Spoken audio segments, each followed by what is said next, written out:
Welcome to Synchronize Swatches, your bi-monthly dose of coolness. I'm Chip Johnson. And I'm Chris Gregory. Today we're diving into Season 1, Episode 2 of Parker Lewis Can't Lose with an episode entitled Operation Kubiac. Gentlemen, synchronize swatches.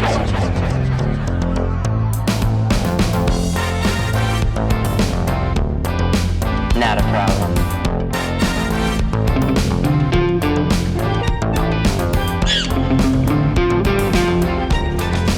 I've never liked you, Lewis. Not a problem. Eat now?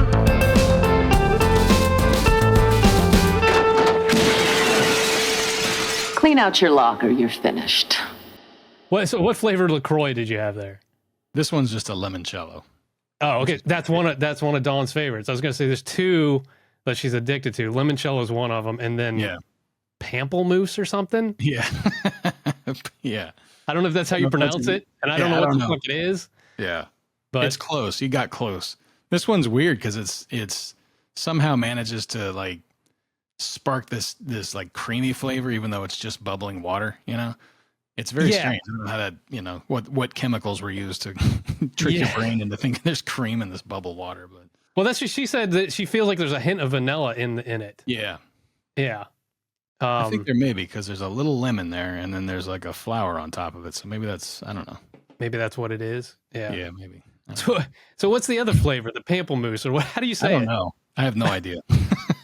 I've just heard of it. I don't know what the actual flavor is, but LaCroix, good stuff. Not a sponsor.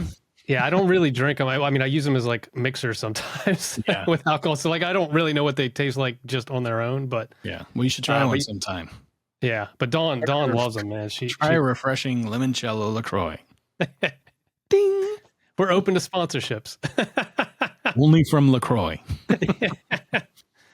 Oh, all right. Anything else going on in your realm? Well, let's dive see. into this episode.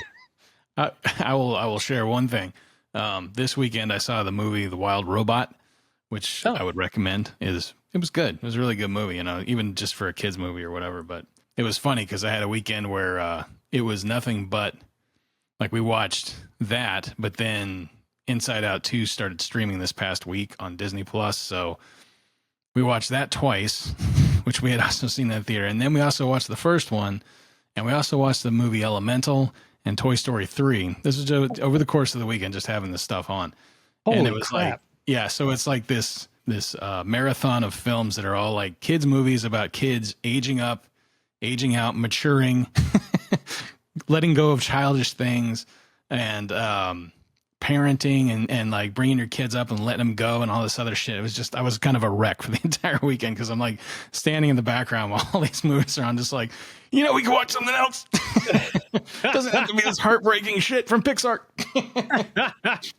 The Wild Robot Pixar does it, man. Pixar, they know how to pull those heartstrings, man. Yeah, and those specific films are just all very they're real gut punches. But The Wild Robot was good. I would suggest taking a look at that if you get a chance to. So yeah, it does look good. Yeah, yeah. It's visually, it's very, you know, it's very appealing, you know, and the story is interesting, and you know, it's not. It was interesting only because all of the previews were sequels or, you know, IP that you're familiar with, you know, and granted this is adapted from a book, but it was nice to see something that was, you know, that seemed somewhat unique, at least, you know, wasn't like a sequel to something, you know?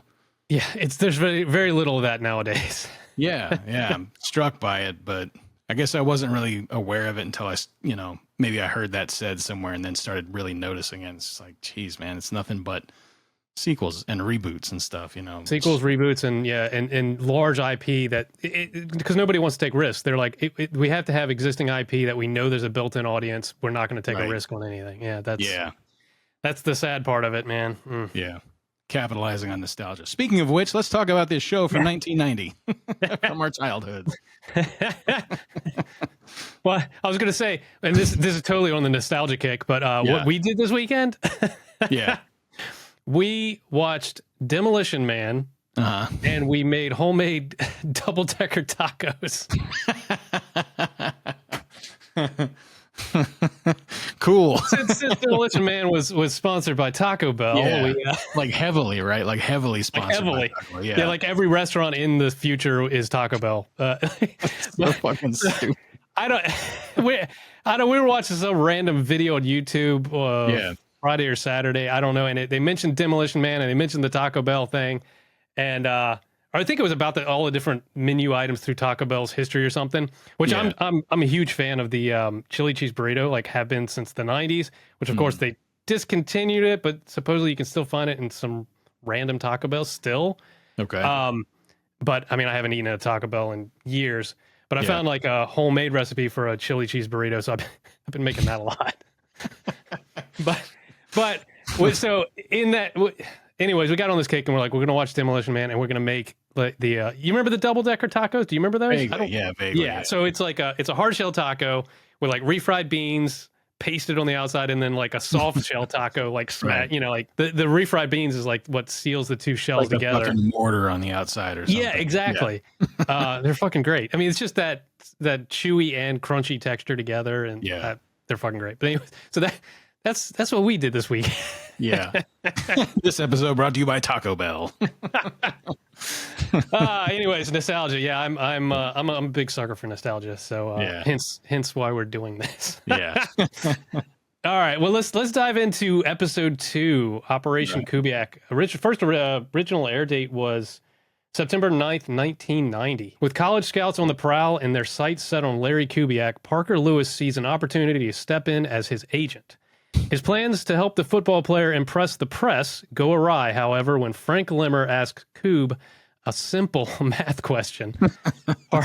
Parker must put things right or face expulsion and a pummeling.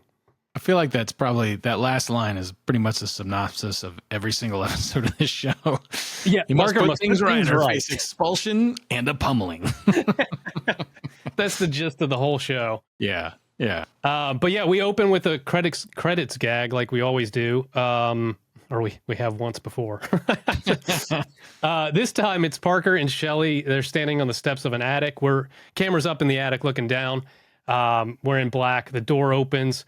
Parker asks Shelly to crawl up there and get his roller skates because for some reason I'm sorry to interrupt. I believe he says rollerblades. Rollerblades. You are correct. They are rollerblades. It is 1990. You're right. To crawl up there and get his rollerblades because he can't fit in the attic, I guess, for some reason. I don't know why, but yeah, I guess theoretically his parents got up there to put the stuff up there, but he can't fit up there, I guess. Yeah, exactly. Of course, Shelly refuses because she's no fool. She knows he's going to trap her up there. So she shuts the door. Parker reopens the door, asks her again, promises he won't lock her in. Shelly is not falling for it. She closes the door once again.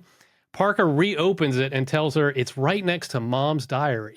It's just that little subtle subtle hint there. It's right next to Mom's diary. Shelly still refuses and shuts the door. But then the door reopens and Shelly's alone. Parker's not there. And she's like, Mom's diary. Like she's so enticed by that. What kind of nasty shit is in there? Yeah. So she goes up. And then, of course, we see Parker in her frame and shut Shelly in. And then Shelly screams. That's the open credits gag. I will say this is again, not to interrupt. This is the first time we actually see Parker on model with the silk looking shirts and then the hair brushed back Conan O'Brien style. So it's an evolution because it's like it is much more Parker Lewis-esque, but it's still not at its full glory yet. Right. It's like you could see it's starting to grow. Yeah. So it's definitely more Parker-esque than it is from in the pilot, but it's still not quite there yet. Yeah, right. But we transition to Santo Domingo High School, the football field, where Parker introduces Kubiac through a voiceover. Kubiac tackles an opponent. A shoe flies off of the opponent and lands on a nearby barbecue grill. I guess somebody is tailgating and grilling out. Yeah. I thought it was interesting looking at that guy too, because my first thought was like, I wonder if he's like the director's brother or something. It's just like he's got that one little shot where he's just like, huh? But it's just the look, he does, I don't know. Yeah. That's what my first thought. That'd be a safe bet, I think, is that it's the family member of somebody involved with the show. Yeah. Hey man, you want to be on one shot? Sure. The best buds are watching the game, living their best life. They've got food. They've got two very 80s coolers sitting in front of them. Yep. And Parker, I had a note here. Parker sporting a slightly more Parker hairstyle. Yeah.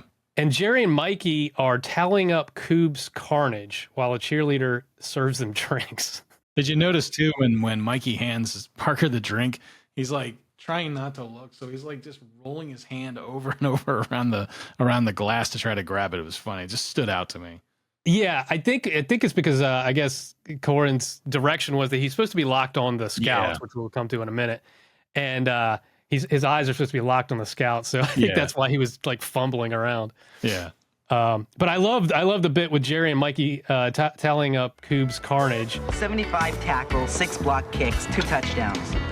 What have you got, sir? 2 broken fingers, 6 assorted dislocations, 1 quarterback knocked into another dimension. 1 quarterback knocked into another dimension. I just love that they just keep track of that stuff. Yeah. Which actually, as I rewatched it a second time, I realized this ties into something later that I'll bring up as far as tallying up stuff, which I didn't realize except on the second viewing. But, so meanwhile, Parker's eavesdropping on a cluster of college scouts, which I alluded to earlier, and they're talking about how much they want to recruit Kubiac. I just wanted to point out something that when they pan through the crowd, in between these scenes or whatever, there are a disturbing number of KKKs in the crowd because all the fans are holding up Ks for Kubiac. But like, it's like somebody just dropped the ball on that one and didn't look and notice that there's at least 3 occurrences of people holding up KKK in the crowd. Yeah. It's not a good look for Santo Domingo. No, it's not. I've forgotten about that. I meant to make a note of that because it's like, oh, that's just awkward. Because you know it's for Kube, but the way it's shot and everybody's holding up the signs and there's clusters of people with these, and it's like, oh, that's like, I always think about that, like when they do that at baseball games, because the K is the symbol for strikeouts. So they'll, people will be hanging Ks or whatever. When they get to the 3rd K, they flip that fucker around so that it's not KKK, it's, but not the kids at Santo Domingo. Yeah. They're ignorant. They don't know. Yeah. They don't know what they're doing. Yeah, well, like we pointed out, there's not that many. I was gonna say, there's not much diversity in that school. Not many classmates there that would raise a finger about it at all. Oh man, Parker then hatches his scheme of the day. Though Kube excels in the physical, he may need help in other areas. This is a Parker quote: Francis Lawrence Kubiac, 6'7", 270 pounds. A man amongst boys, overqualified in every physical attribute needed to play football. But as so often happens, those who excel in one area are brutally deficient in another. Brutally deficient. Brutally deficient in another. Essentially saying he's dumb. Yeah. Again, just continuing with this caricature of Kubiac that started in the pilot. So then we cut to outside the school. A parade is being thrown in Kubiac's honor. Cars, boats, jet skis, televisions, meat buffets. I guess girls on exercise bikes. That was great. All this stuff is being bandied about to tempt the football player. And we have like Kube POV, like he's walking around. We see like a red Corvette. We see the jet ski. Yeah, we see some girl like on. It's like on it's not exactly an elliptical bike, but it's some weird exercise bike from the 80s. Yeah, it kind of looks like a cross-country ski machine or something like that. Yeah, it's something weird. But she is way in the shot, too. She's just like right up in, yeah. And then, of course, he goes from that to the meat buffet. It's just every kind of cold cut you can think of is just laid out. Yeah. One meat buffet and then, of course, all another. the different college scouts are getting in his face saying that, they want him. They want to recruit him. It's just like, what's funny is that it's like it's meant to be like this huge scrum, or you're supposed to get the impression of this massive buildup and interest in Kubiac, and there's like 3 schools there. Like there's only 3, I mean, it is, I guess I don't know much about college football now or then. I think that Notre Dame's teams have been good at various points, but I mean, it's like Notre Dame, Michigan State, and UCLA, and that's the extent of it. So I don't know. I thought it was kind of, it's low budget television show, limited number of actors, but I don't know. Yeah, you think they could have gotten a few more jackets though, and just thrown them on the director's brother or something. I don't know. Shave his beard and get him off the grill and put a jacket on him. Yeah, exactly. Problem solved. Yeah. So yeah, I mean, it's just this a whole bunch of chaos going on. Kube is kind of overwhelmed. So we go from the Kube POV shots to angle on Kube, and then a gun fires in the air. It's actually a starter's pistol, and we see Parker Lewis. He hops out of the red Corvette, one of the Temptations that these people brought along, and we freeze frame. He says, "Here I go again, jumping into a party I wasn't invited to." There you go. That was the quote. I just highlight for a moment how strange it was to see a scene of kids in high school and one of them fire a fucking gun in the air like that. Just you would not see that now on TV. No. Even a starter's pistol. Like the fact that there's this chaos happening and then all of a sudden you see a hand raised in the air and a firearm go off is just, very much this is not of this time, indicator there. Totally different time. I mean, because that kind of violence in school was still probably a decade away. Well, what was Columbine? It was 99. 8 years, 99. Yeah. So like 8 years away. Yeah. So yeah, totally different time. Yeah. But yeah, I mean, it is a starter's pistol. Because you see I think it's the ref, right? Like snatches it away from him. Like, how did you get that? Also unsettling. Yeah. But anyway, so Parker introduces himself as Larry's spokesperson and tells everyone that they'll be setting up a press conference at the end of the week. Everybody then disappears, along with all the gifts, all the food, the TVs, the jet ski. It's all hauled away, and tumbleweeds roll in. That was fantastic. That's a great cartoony touch. Yeah. A couple of them just sort of take two little rolls and stop. Yeah. Going. Kube then complains to Park, "You made it all go away." And he looks very, very dejected, very upset. Parker counters with the fact that he had to. Kube couldn't handle it, that he would end up getting in trouble and not going to college for some reason. I'm not quite sure the logic on this thinking, but I guess he just thinks he's gonna fuck it up so bad that he doesn't, because he's dumb, that he's, I don't know. Yeah, there's a few spots in this episode where it's like, I don't follow the logic here. But, yes. But anyway. Totally. There's a whole scene with Parker and Lemmer, Frank Lemmer, and I'm like, this dialogue doesn't make any fucking sense. Yeah, I mean, there's a few points like that. It's like, okay. I'm gonna go ahead and suspend that disbelief right over here. Yeah, totally. But anyway, so Parker, he tells Kube, look, like, yeah, you need me. Yeah, I need to coach you. We're going to get you straight. And because he's like, says something like, shouldn't your parents be involved in such an enormous decision like this? And we have our first cutaway to Larry's parents. Barry plays football? It's Larry, dear. Okay, maybe not. This is the first of 3 cutaways we'll get. No mention of Bobby. Yeah, it's true. That is true. There's no mention of Bobby. Where's Bobby? I feel like Bobby's probably gone now. Yes. He went upstairs and we'll never see him again. Yeah. Served his purpose. He's gone. So anyways, eventually Parker convinces Larry to accept his assistance in prepping for this press conference. And Larry has a great quote. "Okay, but you cross me, I take out your spleen and I eat it." He's a hungry guy. Jerry enters in his normal fashion where he like springs into the shot and there's like a spring sound effect. Boing. Yeah. And he produces from his jacket a press conference prep kit. And then I think Kube like grabs it and he's like, "Are you kidding me?" or something like that. Yeah. There's some button to that scene. But then we cut away to Miss Musso's office, and somehow Frank Lemmer has a copy of this press prep kit. I don't know how he got a copy of it. It's because Frank is, Frank's doing what Frank does, man. Yeah. The inexplicable and the supernatural. Yeah.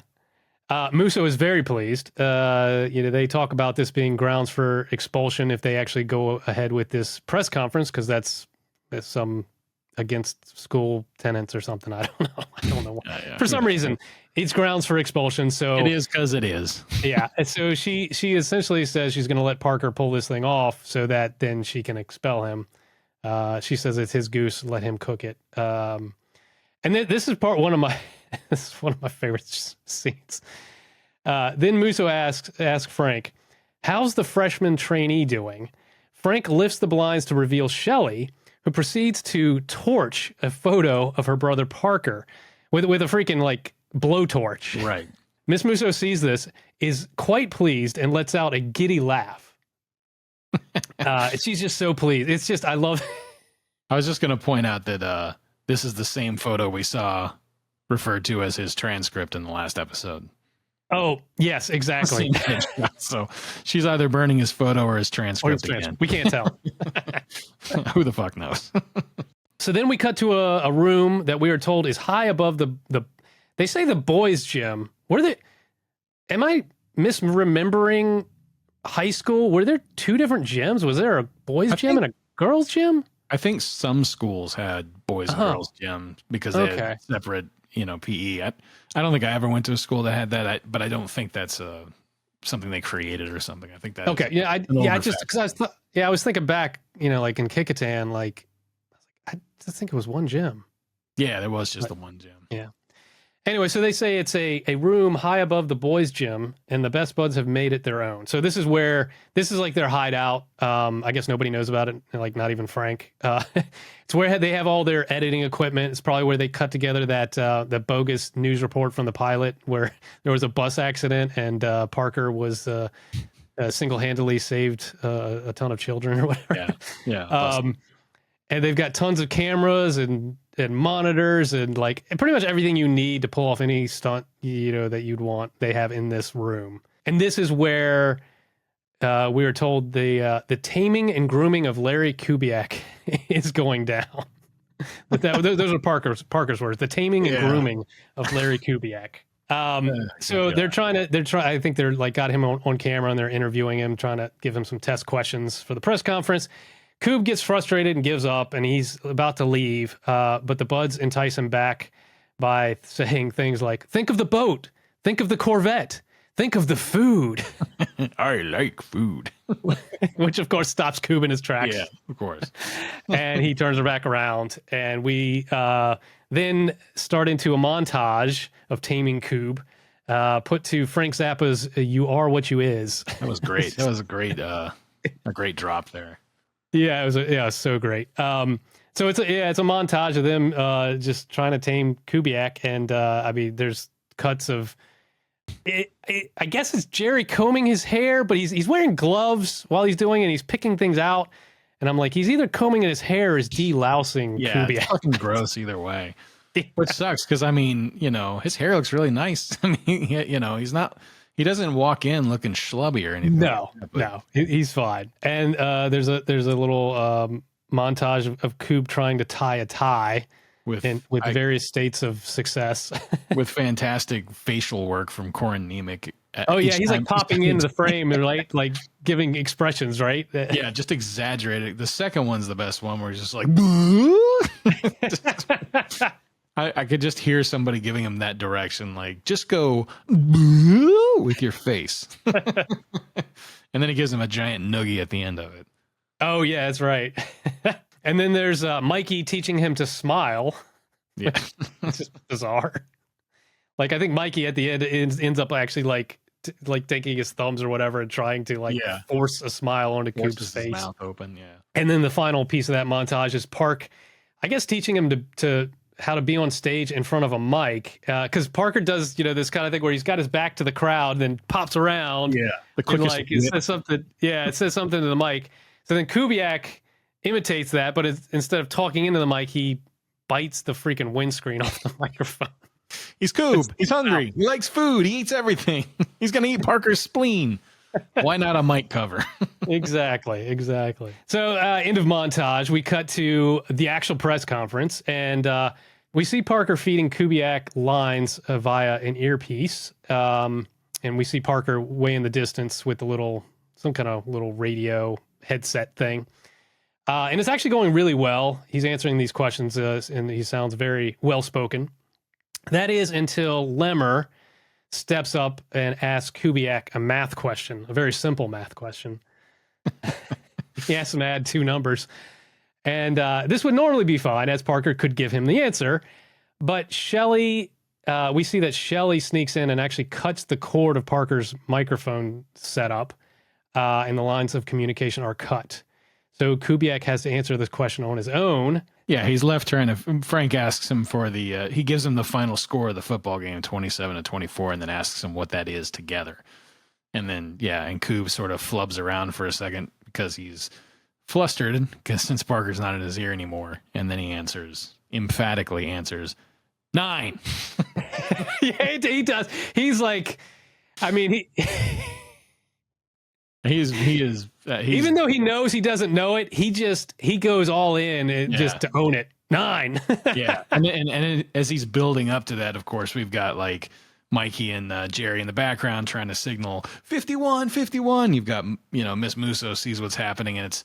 I was a little confused by that at first because I thought the whole point was for her. She wanted the thing to fail, but then so with Miss Musso's little tantrum here, it actually happens after Frank stepped, like after Kube gives the wrong answer. Right. Everybody groans. The whole press conference groans like, "Oh God!"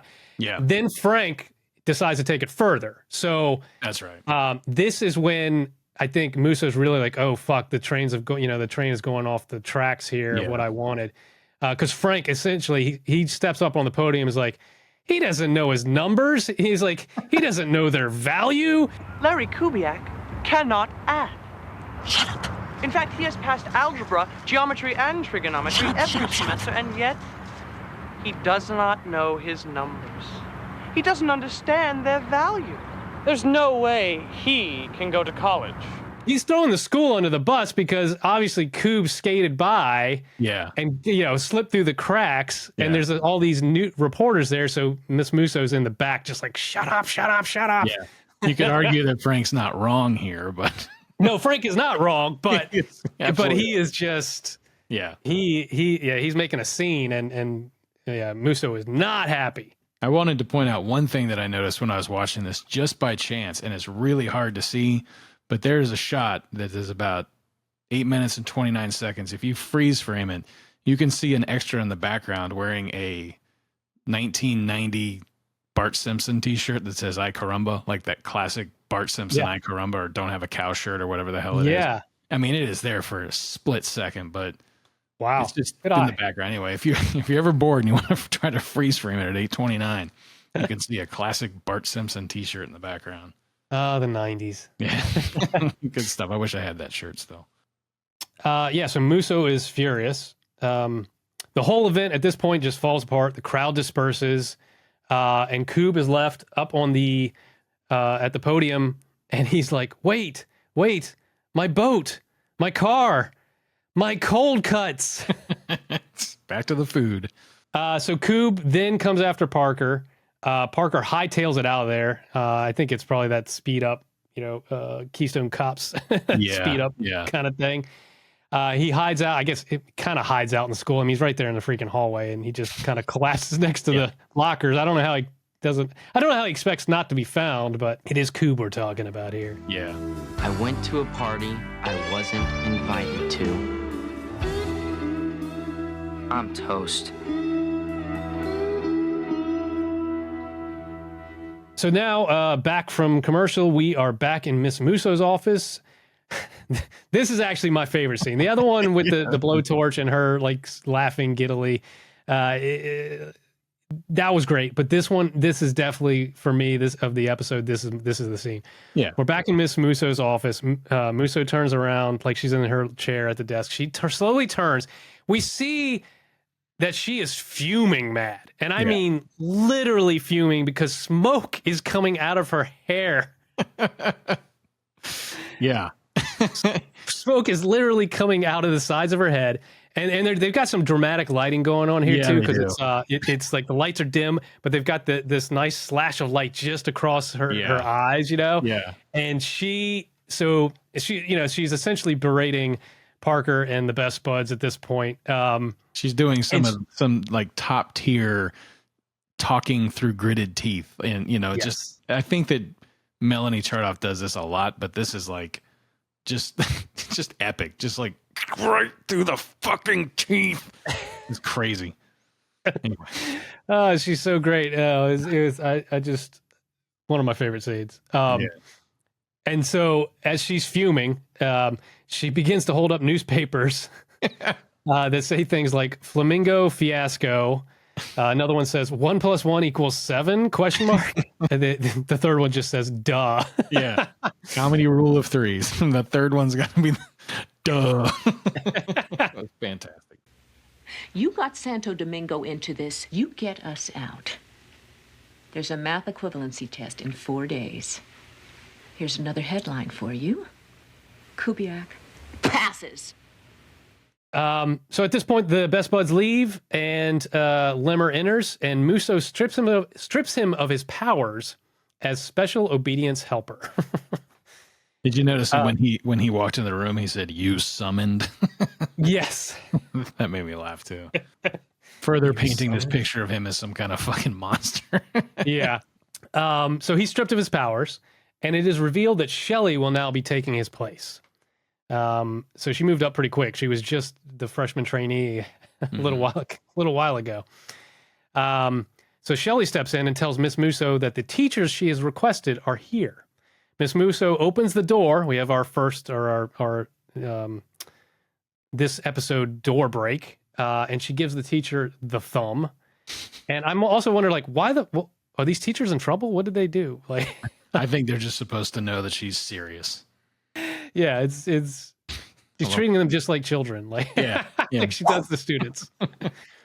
So that door break was not that imaginative, I have to say. Right? Yeah, not very cartoonish, but definitely over the top. Yes. Yeah. I feel like they kind of just had to cram it in for this episode. I don't know. Yeah. They can do that every episode for all I care. I love the fucking glass breaking. Yeah, no, it's great. I'm saying, I mean, it's still a great beat, but it's like knowing how imaginative they do get with these door breaks. It's like, well, that one's like, all right. So then we cut to the hallway, and Parker is walking along thinking, I need to find Kubiac. At which point he is grabbed by the neck and hoisted into a classroom. Kube is mad. He holds Parker up against the wall, and then we have this great POV. I guess it's like a Parker POV, and it's like half of Kubiac's face and his fist. Yeah. And it's a great shot. And we see Kubiac cock his arm back, and we have like a gun cocking, like a shotgun cocking sound effect. Lunch. Yeah. It's perfect. And then Parker's trying to get out of it, of course, and he's like,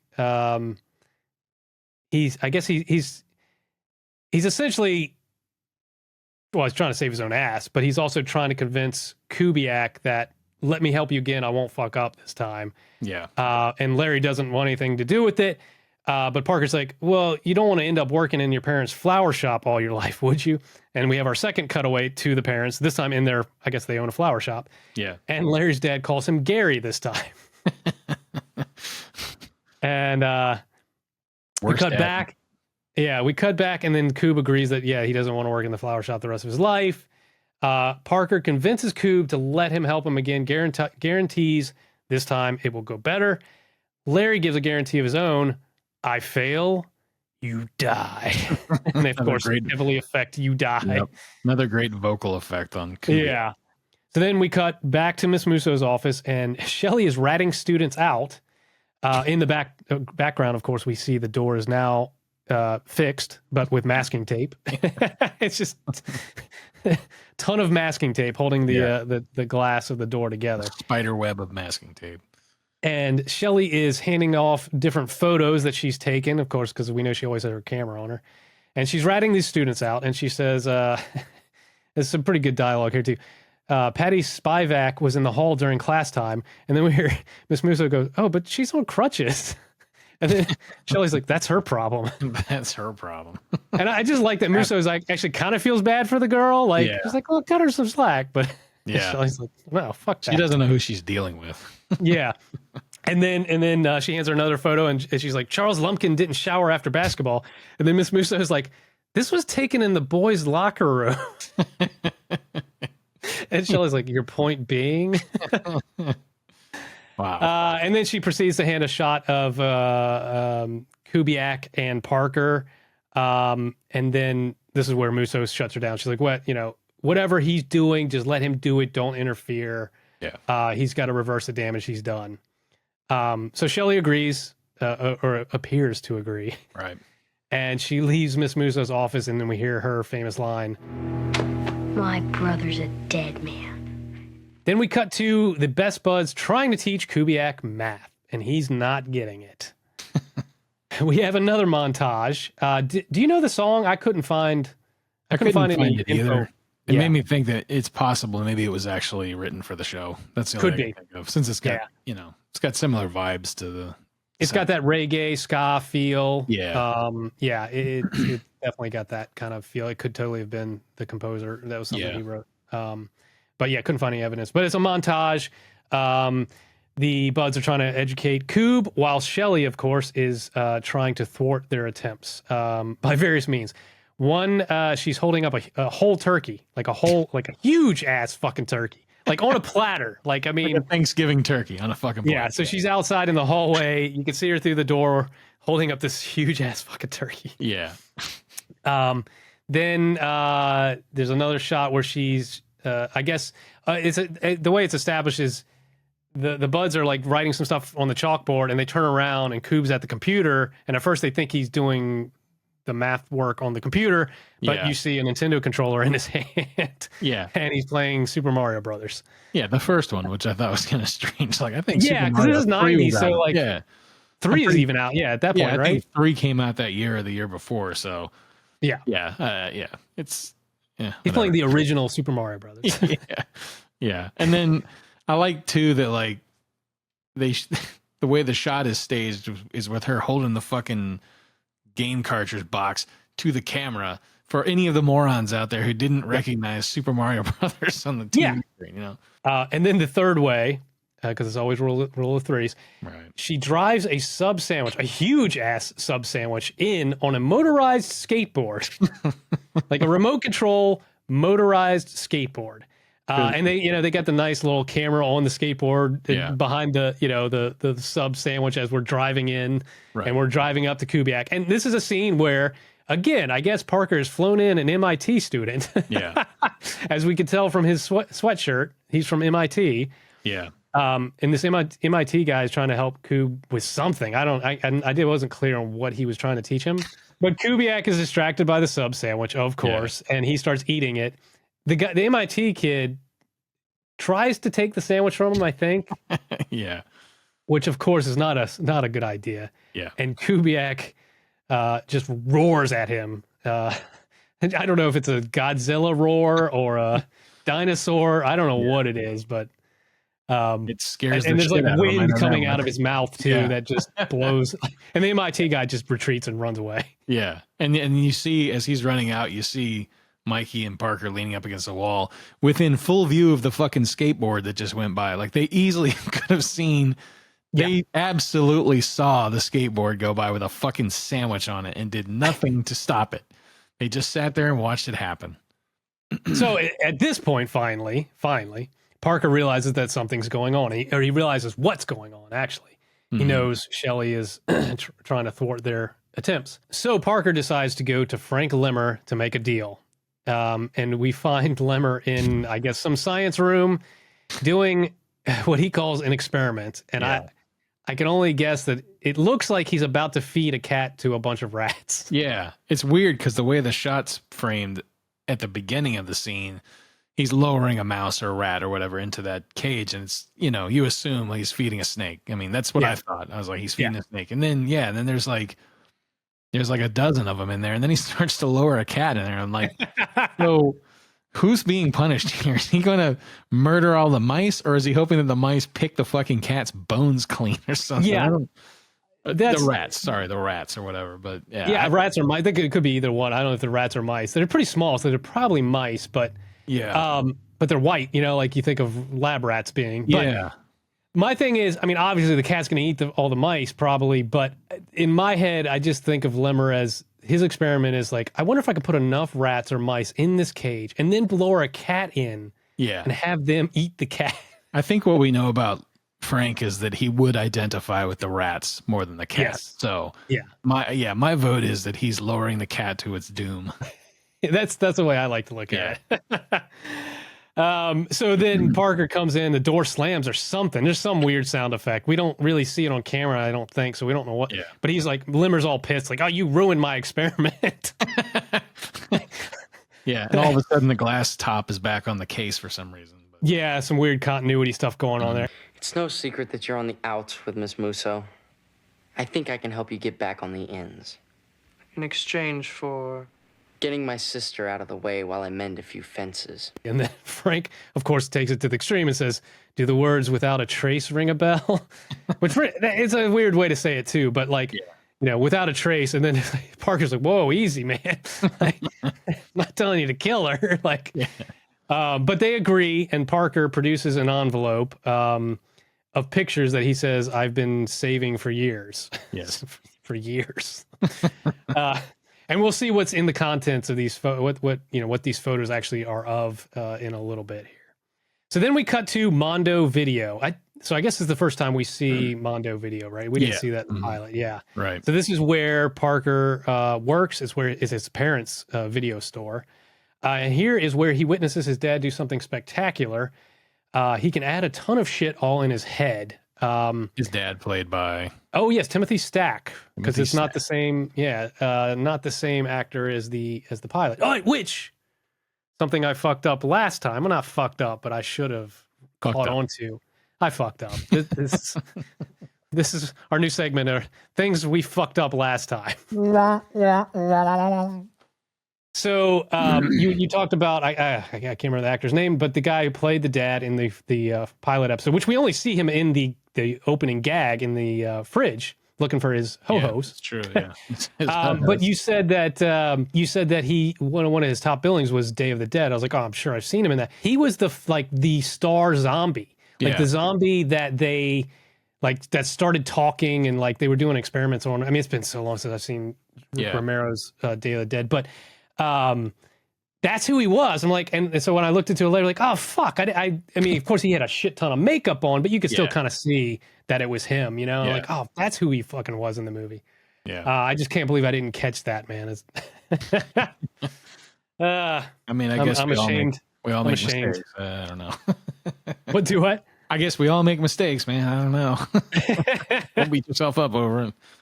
Hopefully one day I'll live it down. I will say that I was watching this again this past weekend with one of my children, and when they do that opening shot on, or that establishing shot on Mondo Video, she was just like, this show looks so 90s.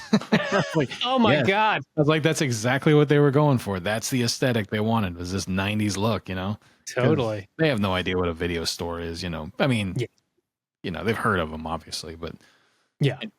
So I mean, we're in the video store and we see his dad doing this crazy addition in his head, and I'm actually gonna read this whole quote from his dad, because I kind of want to break it down a little bit because it's pretty funny. Okay. So he goes, okay, we've got one Midnight Oil CD at $17.50. We've got an Aerosmith, a Milli Vanilli, oh, she's good, and an MC Hammer at $15 each.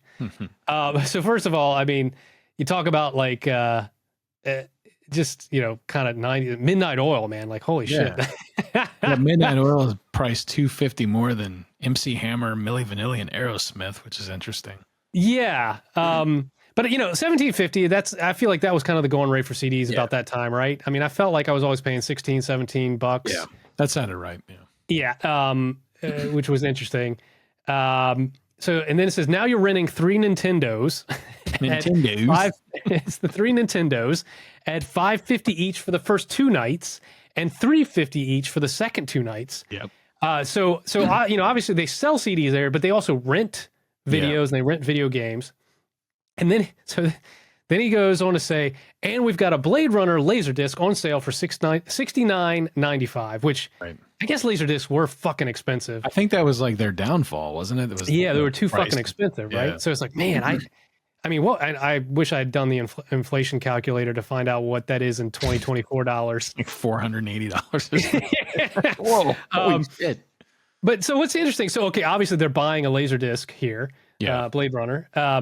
But then it's like plus one VCR head cleaner kit at $19.95. So obviously they have a VCR too. So why not just buy Blade Runner on VHS? Yeah, I don't that's know. a fair point. I didn't even think about that. I mean, I guess Laserdisc, no, it wasn't high def even then. So it was still standard def. So it wouldn't, I don't know. Anyway. Their VCR is not working and they were like, well, that's why they need the cleaner. And they're like, well, Laserdisc and we'll see if the cleaner works. And if it does, then we can return the Blade Runner. Save some money. I don't know. Yeah, let's punch up this scene real quick. Yeah. Then he's like, that's a grand total of $179.50 plus tax, which equals $187.35. Thank you. So he did all that in his head, and you know, Parker's like punching it in as he goes, and it's you know, shows that his dad got it right. Though I had all this up, and it's like I think they actually gypped him by 10 cents. I think he was 10 cents off. I had it a couple times. I'm like, yeah, I keep coming up 10 cents short. But so then Parker's like astounded, and he's like, how did you do that? His father explains it's like this mnemonic thing that he's got, a memory device that he's got to remember things. He relates it to things in his life. Yeah. So the numbers stick in his head, and they won't go anywhere until he does something with them, like add, subtract, or multiply. And then this was a weird one too. He's like, so for instance, the Laserdisc at $69.95, that's 5 cents less than my racquetball membership. I'm like, is that per month? Like that's extremely expensive for racquetball. That's an expensive racquetball membership, isn't it? I mean, not that I fucking play racquetball. Yeah, but I don't know. Yeah, maybe it's right on par. I don't know. Yeah, Then we got to go ahead. I've got 2 points about this scene. Okay, so. The first thing, 3 points. Number one, I just want to point out again that he says Nintendos, and I always love it when people refer to Nintendo games by the game system name. It just makes him sound 1,000 years old, which is great. Because you know, he's the dad. Yep. So I looked up the actress who was playing the girl that bought the who did she buy for her parents? Oh, Billy Joel. The Billy Joel. The person that Parker rung up because he's like, Billy Joel, and she's like, it's for my parents or whatever. Yeah. So that actress's name is Deborah Stern, and I only bring her up because she's credited as Teen Babe in this episode, and she has a very, very thin list of credits, but the next one on her list is a 1991 film, Nudist Colony of the Dead. Nudist Colony of the Dead. I don't know who she plays. Dude, I've got to hunt that down, man. I've got to see. I figured if anybody I know would want to watch Nudist Colony of the Dead, it's you. So when you get it and you upload it to the streaming service we're using to watch this show, let me know. I'll watch it too. So yeah, I'm hunting that down. That's fucking amazing. Yeah. So then the other point I wanted to make was, does his dad's system make any fucking sense to you at all? Like, no.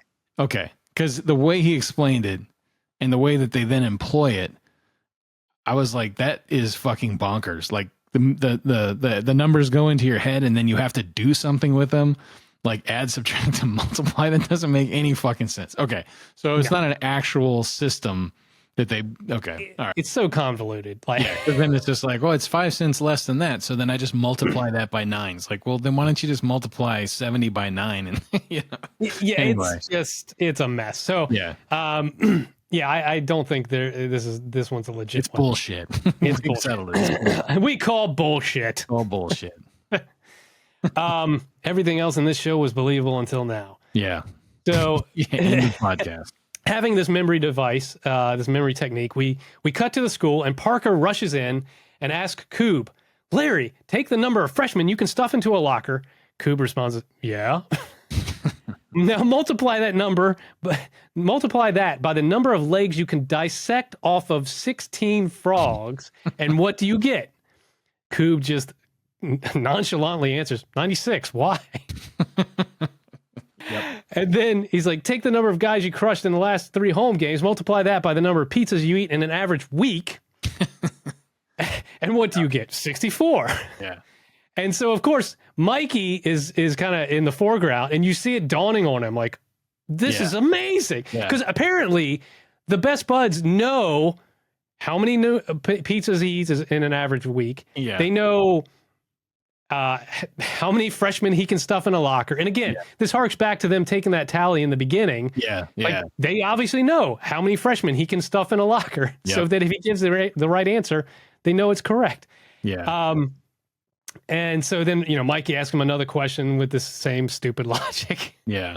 Well, he asks him about how many times he's always wanted to kiss Donna Sue Horton, which... First off, Kube just licks the shit out of his own mouth when he does it, which is just horrifying. And then divided by the number of bicycles you've mangled since high school. So that second thing is something that could actually be information that's out there in the public that they would know. However, that first section requires getting inside Kube's brain or having conversations with him on a regular basis where he reports how many times he's thought about kissing this girl. Right. Yes. So that Jerry could calculate it and say, that's right. Yeah, so that Kube answers 427 and Jerry is furiously typing away. And he's like, yeah, that's the correct answer. So again, they know these numbers. Yeah, they know these numbers. How many times Kube has licked his own mouth thinking about kissing Donna Sue Horton. Oh, this fucking show. I love this show. That's ridiculous. So then we cut to the big day. Kube takes the test, and the best buds wait out in the hallway nervously. Then, meanwhile, in Musso's office, Musso is about to summon Shelly with her this weird frog clicker thing that she has. I don't know what the fuck that is. Yeah. But that's how she summons Shelly. But Shelly's already there, like just over her shoulder. Amazing. You even seem to know what I'm thinking, my little two-faced sugar plum. So, of course, Shelly has more snitch photos. And she starts showing them to Miss Musso, or she hands them a stack of them, I guess, to Miss Musso. And much to Shelly's dismay, someone has slipped some extra photos in this stack. And we cut to, I think it's an over the shoulder of Miss Musso as she pulls this photo out. And it is like a very scandalous, or supposedly, it's not that scandalous. Yeah, no. Supposedly scandalous photo of Miss Musso in some get up. At first glance, it kind of looked like black leather, like some BDSM shit. But I think it's just some like 90s ass dress. I don't know. And I don't know if she's on a dating show or it's like a video dating backdrop, because it says something like dating connection in the background. That was my read on it. Was that it was like a dating video. Yeah, video dating basically. Because if you think back, like where we are now, it's like. I don't know what the general population's feeling is about dating apps, but it's not, at that time, it was definitely like you're using a dating service? What a fucking loser kind of thing. Yeah, totally. Only sad, middle-aged single ladies like Miss Musso and Miss Krabappel would use like a dating service, which is video dating. Yeah, but that's, and it's. Yeah, that was the fodder. That was fodder for many late 80s, early 90s sitcoms, was that there was always an episode where someone had to resort to video dating. Yeah, because they couldn't, because they're a fucking loser or something. Yeah, exactly. And I guess that probably hung around for a while, but I doubt that it's really, I don't know that people really think of it the same way now since, dating apps. Yeah, the apps. I mean, I think the apps had that stigma in the very beginning, but that's quickly changed. Just as we've quickly become just an all online society. Yeah. Nobody frowns upon like, oh, you don't go outside anymore? Yeah. You don't talk to people in real life? Well, there's no problem with that. Yeah, exactly. That's everybody now. So, of course, Miss Musso is furious. She tells Shelly to shut the door. And as Shelly does, we see Frank behind a potted plant that he's actually just holding up. So he's been standing there holding the fucking plant for however long. Just waiting. Shelly looks like she's about to be murdered when she closes that door. Like Musso is in her fucking face. Because, I mean, that's the thing is I think we were on Shelly closing the door. We see Frank and the reverse shot on Miss Musso is like this fucking tight. Like, I mean, it is so tight on Miss Musso's face and she's just furious. So then we cut back to the hallway. Kube exits the classroom pretty slowly. And Parker and Mikey and Jerry all stand up and wait in anticipation of the results. Kube kind of leaves him hanging for a minute there. Yeah, just a second. Because Parker's like, Kube? Tell me. Tell me how'd it go? Then Kube finally, it slowly smiles. It's like a very slow growing of the smile. And it's just, that of course, there's over the top sound effects, like just some weird rubber stretching or whatever. And he finally tells him he passed. Everyone rejoices. Kube bear hugs all three of them, nearly crushing them. They all kind of scream. Yeah. And then Larry Kubiac, we cut to him walking down the hall in front of an impromptu press conference. Where they're holding a fucking newspaper that says 2 + 2 = 4. Yes, that's right. All's good in the world now. All's good in the world. Yeah, things go much better. He's very well-spoken now, which, they really only worked on his math, but he's all well-spoken now. It's all about confidence. Yeah, it's all about confidence. All about it. We have a third and final cutaway to Kubiac's parents, where his dad calls him Harry this time. Getting closer. Yeah, getting closer. Then Larry's talking to the reporters. He alludes to the fact that maybe he'll go to MIT, maybe Harvard. At which point, I think one of the reporters like, they're not really known for their football, and he's like, not yet. Yeah. Yep. And Parker's like, well, he was feeling. I think he says something about it, like he may be having some delusions of grandeur, but he's feeling good. So was I. It was the most important moment in Larry's young life, and at this critical time, Larry turned to me and said, "Eat now," because he's all about that food. All about that food. At which point, Parker feeds him a fish, as will become a staple of the show. It's like a gummy fish, I think, like a lemon gummy fish. Sure, it looks like it. Yeah, I don't know if they're supposed to be if it's supposed to be a real fish, but it damn sure looks like a gummy fish. I want to say there's definitely somewhere down the line they actually have like anchovies, like real anchovies they feed them or something. That's what I remember. Yeah, I remember that. But maybe in the beginning, they're like, "What is it going to do, gummy fish?" Yeah, I don't know. Like a fucking walrus. Yeah. And then we cut to the end, which we've got the reprise of the opening attic gag, and Shelly is trapped up there. She's angry, and she's like, "Mom's diary isn't even up here." And then Parker opens the attic door and is like, "Neither are my skates." Yeah. I don't know if he says rollerblades there. I think he might actually say skates. He confuses the whole he's holding thing. But he's holding rollerblades up, right. Like very 90s rollerblades, because it's like black with that neon green wheels, right? Yeah, exactly. Yep. And that's the end of the episode 2, Operation Kubiac. And then we get the credits rolling over very 80s style still frames from the episode, which is great. I always love it. I wish they did that more often still. Yeah, that was a very 80s thing. Yeah. Well, so what did you think of Operation Kubiac, episode 2 of Parker Lewis season 1? It was a good one. I think they're still trying to find their stride. It definitely upped the ante on some of the surrealism from the pilot. Parker's starting to coalesce into the Parker we know. His hair's getting taller. Yeah. His shirts are getting brighter. But again, like his hair was a little flatter in this one, and his shirts weren't that bright. I mean, it just gets ramped up, Right. Yeah. And the Jerry gags were pulling from his jacket. They're not in full swing yet. Yeah. So it's still, I'm waiting for it to really, I think in a few episodes it'll probably start really kicking up. But I think overall it was a good episode. There's some scenes I was just like, this is just awkward dialogue, and I feel like it could have been crafted a little better. Yeah. But overall, I mean, it's just fun. All these episodes are always fun.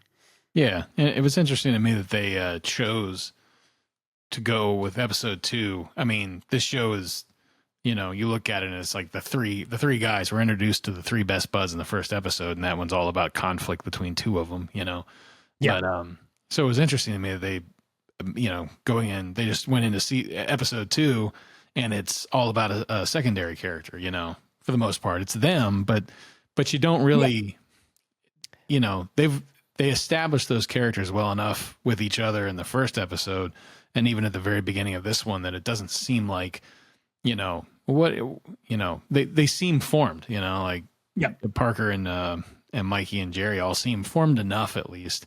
Yeah. Or this episode to not even really be focused on Mikey and Jerry at all, really, the main activity is happening with Kubiac on one side, and then you have like Miss Musso and Frank and their conflict, so it's, It's interesting. I agree. It felt a little early. Like if you were talking typical TV rules, like typical TV running of a show, you wouldn't do that normally. I feel like this is a bit of an anomaly because normally you'd probably have some studio exec being like, you can't go to a secondary character in your second episode. I like that though, because that's I do too. I think that's what I'm saying. I was so surprised that this. I barely remember the episode from whenever I watched it last, but never would have known because I probably back in the day I wasn't watching them in order.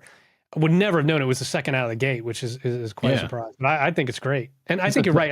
I think the strength of their the main characters having been established just within one episode, allowed them to do this successfully. Yeah, and it's a testament to the strength of the other characters on there that they can immediately focus an episode entirely on one of them and have the three mains on there as like the support, because I mean they're all throughout it. It's not like Mikey disappears at any point. I mean they're all in every interaction really, but and it's got a lot of the funny stuff a lot of the cartoonish stuff that you are expecting from this show. And tumbleweeds. The tumbleweeds and the broken glass and the thumb and I mean, Miss Musso is fantastic in this episode. I mean, it's just there's a reason why there's a reason why we liked the show when it was on, and I don't know how long they maintain it, but the just I don't know. I thought it was a good one. It had its problems, its writing problems, like you highlighted. Yeah. But I think I like this one. It felt a little more like Parker Lewis than the first one, so totally. I totally agree. Yeah. So the next episode we're doing is episode 3 called Power Play, which aired on September 16th, 1990. The IMDb write-up is, there's a disturbance in the force as there can't be two Parker Lewises. A new student at Santo Domingo threatens to steal Parker's glory as he's able to outdo Parker at every turn. In the blink of an eye, Parker is no longer the coolest kid in school and struggles to keep his sanity. His world is crumbling around him unless he can find a way to beat Matt Stiles. Great name for Matt Stiles. Great name for an antagonist, Matt Stiles. I think it's a Teen Wolf reference. Yeah, Stiles. probably. Yeah. I think it is because I think because I have watched a couple ahead. There is some like werewolf reference. Oh, yeah. It's very small, but. There's a couple little call outs like that in that episode. Yeah. It's a pretty fun one. Well, shit, I'm gonna get off of here and go watch that one right now. Then. There you go. All right, next time. Cool. Power Play. Yes, sir. See ya.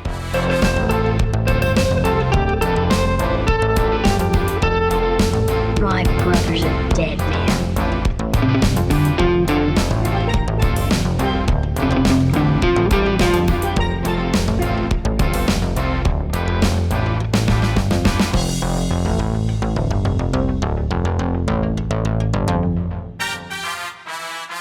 Jerry said you guys were going to do something really neat today.